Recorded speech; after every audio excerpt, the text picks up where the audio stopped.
Tales told by mystics. 4 travelers and a stranger. The bushy banyan tree by the side of the long road at the foot of the hill gave cool shade to a ruminating cow, a tired dog and an old, bearded man who sat leaning against its trunk, his legs sprawled and his eyes shut. It was a spot on the frontier between 2 kingdoms.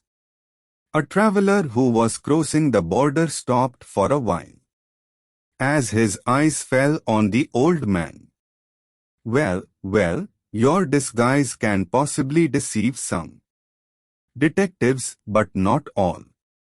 The other day I too dressed like you, and having done my day's job rather well, was returning home, evading the vigilant eyes of 3 patrolling guards.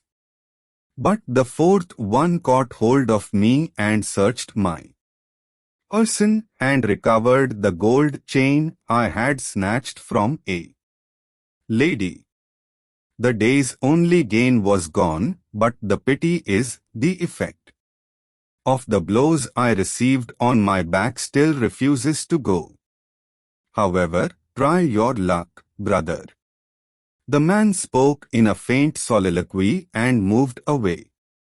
Next, there appeared a rider. He pulled the reins of his horse. Who can say if this man was not waiting to enter our state with the same motive with which I am about to enter the neighboring state? He asked himself and said further, let it be so, but I have no time to lose. The success of a spy's mission depends on being at the right place at the right time.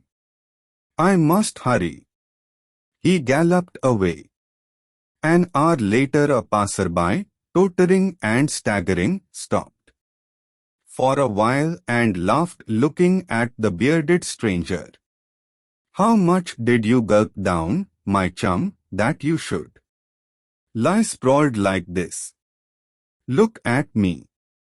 I have guzzled a full pot. Even then I'm as smart as a bridegroom. No doubt my head at times flies away, but only to return and take root once again. In no time. Here it is, already back at its place and sitting.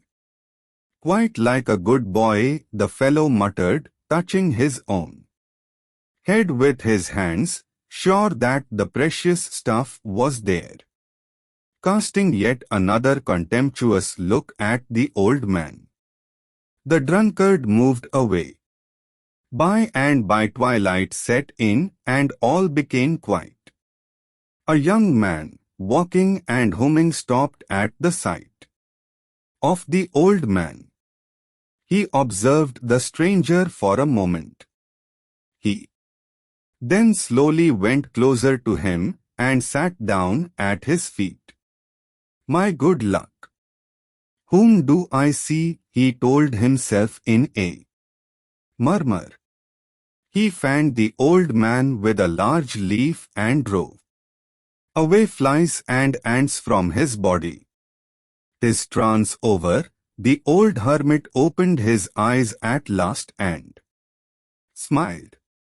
O great soul, I will be most grateful if you accept my hospitality for the night. My house is nearby, the young man said, prostrating himself before the old man. Let it be so, my son, if that is God's will, said the old man, and he followed his would-be host.